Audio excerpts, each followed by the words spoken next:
Hi SALT users, this is Joelle from SALT Software, and in this video I'm going to be demonstrating how to use the Explore menu to take a look at some standard utterance types.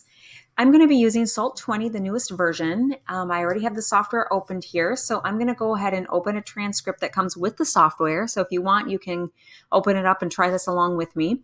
You can select Open, and then in my default folder, we're going to click Samples, Lesson Samples, and we're going to do Jeremy right there. Okay, so this is a conversational sample from a 5-year-old. So we'll go right into the Explore menu, and I'm going to select List. And the left-hand side of this screen is your selection criteria, so which utterances you're going to be exploring. The right-hand side is your display options. So you can see you can include a couple utterances before or after your targeted utterance, and it gives you some options on formatting and how you want your report to look. So we'll go back over to the left-hand side.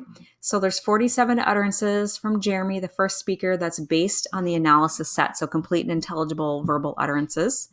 So I'm going to go and select the second button here, Standard Utterance Types. So this is what we're going to explore. There's lots of different options here. So you can just look at utterance types like responses to questions, yes, no responses, any intonation prompts. You can explore your transcript by ending punctuation. How many questions did the child ask throughout the transcript? How many intonation prompts were there? So different options. And then over on the right-hand side are utterances with, and there's some kind of basic things that you might want to look at that are included here. So let's go into utterances with mazes. If you want to get more detailed, you can select filled pause, repetition, or revision. I'm just going to keep it at mazes for now. And then, as you can see over here, we've got combined with, and then it says or and. So if I click that and button, I'm going to include two different things that I want to look at. So maybe I want to look at utterances that have mazes and error codes. So I'm going to click OK. And then we hit list here, that there are 4 utterances that contain a maze and some sort of an error code. So this can kind of be interesting if you're looking at very specific things as far as language production. I'm going to go ahead to the same selection. I'm going to reset it. Okay, so I'm going to go and we'll go back into standard utterance types.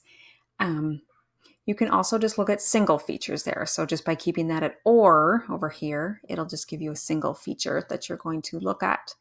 If you select the not checkbox down there, it's going to give you utterances that do not contain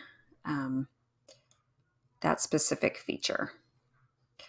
So where you want utterances that do not contain mazes.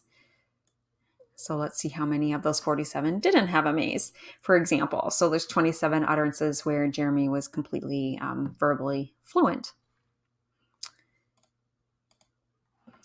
Okay, so that wraps up our short video on how to look at some standard utterance types in the Explore menu. Thanks for watching.